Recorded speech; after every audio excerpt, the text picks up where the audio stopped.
शुरुआत करता हूं, नफरत कौन फैला रहा है और प्यार कौन फैला रहा है और संविधान कौन जो है पालन कर रहा है।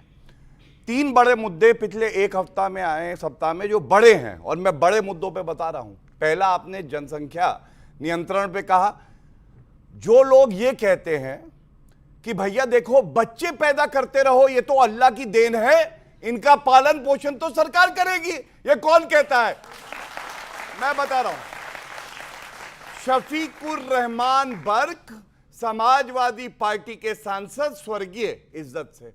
क्या अखिलेश यादव में दम था? एक बार कहें भैया किस तरह का बयान दे रहे हो? बच्चे पैदा करेंगे, उनके उज्जवल भविष्य की चिंता कौन करेगा? मोदी जी करेंगे, योगी करेंगे, लेकिन आप क्या करोगे? बच्चे पैदा करोगे तो जनता इसे नकार देती है, पहली बात। दूसरी बात जो कहने जा रहा हूं वो ध्यान से सुनिएगा, कान खोल के।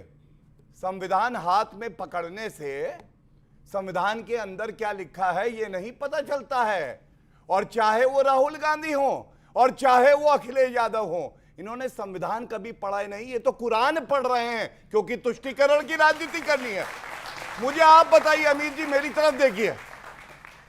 आपको याद है वो दौर, राजीव गांधी प्रधानमंत्री थे, सर्वोच्च न्यायालय का फैसला आया, सीआरपीसी क्रिमिनल प्रोसीजर कोड धारा 125 जो कि कहती है महिला को रोजगार भत्ता मिलेगा, वो मुस्लिम महिलाओं को भी मिलेगा।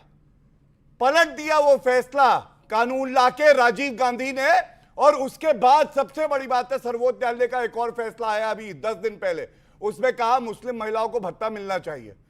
क्या राहुल गांधी ने एक शब्द बोला? नहीं, दही जम गई। अखिलेश यादव कहां चले गए? नहीं भैया, थर थर कांप रहे हैं, मैं कैसे बोलूंगा, मेरा वोट बैंक खिसक जाएगा। मुस्लिम महिलाओं का असली भाई कोई है तो वो हिंदू नरेंद्र मोदी है, प्रधानमंत्री है, जिन्होंने ट्रिपल तलाक को अपराध बनाया।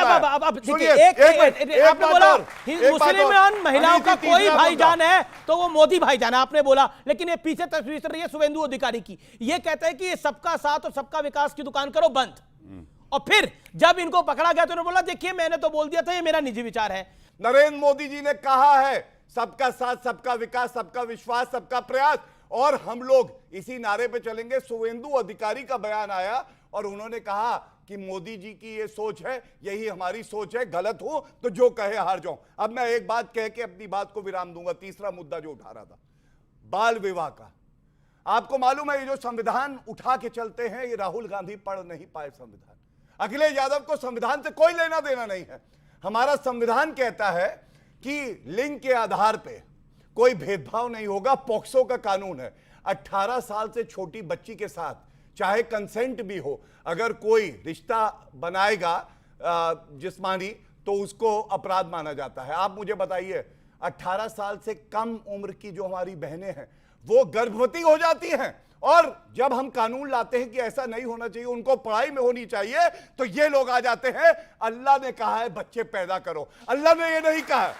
और अंत करूंगा एक ही बात कह के, भारत है, भारत में भारत का संविधान चलेगा, यहां शरिया कानून नहीं चलेगा। और जो शरिया चलाना चाहता है चोरी पे हाथ कटवा के दिखाए, मैं अपना सर उसके सामने झुका दूंगा। ओके, करके दिखाए। बात करूंगा विवेक, ऐसा लगता है कि पॉलिटिक्स ऑफ कन्वीनियंस है। मतलब अगर कोई सही भी करे, हम सब जान रहे हैं कि डेमोग्राफिक बदलाव हुआ है पूर्वोत्तर के राज्यों के अंदर, बंगाल के अंदर तो लेफ्ट के नेता कह चुके हैं, मोहम्मद सलीम कह चुके हैं डेमोग्राफिक बदलाव के बारे में। अगर आपको पढ़ना हो तो पढ़ सकते हैं, आपके नेता कह चुके हैं। अब बीजेपी कह रही है कि डेमोग्राफिक बदलाव हुआ है, और इस डेमोग्राफिक बदलाव की वजह से हमने दुनिया के कई शहरों में, वहां पर हम यूरोप के अंदर हम बदलाव देख रहे हैं।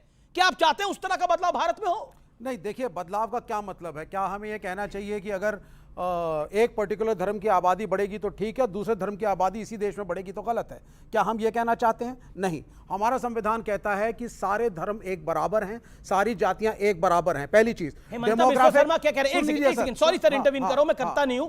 हेमंता विश्व शर्मा कब कह रहे हैं? आप भली भांति समझ गए हैं, या तो आप अनजान बन रहे हैं या अनजान बना रहना चाहते हैं। हेमंता विश्व शर्मा कह रहे हैं 1951 में मुस्लिमों की आबादी 12% थी, आज 40% है। पॉइंट ये है सर, जवाब दीजिए। पहली चीज, भाटी साहब ने भी आपको पॉइंट आउट करा कि जब सेंसस हुआ ही नहीं है, जब काउंटिंग हुई ही नहीं है, डेमोग्राफिक चेंज कहां से, कौन से सेंसस के आधार पे? हेमंत बिस्वा शर्मा ने बोला, मैं बता देता हूं,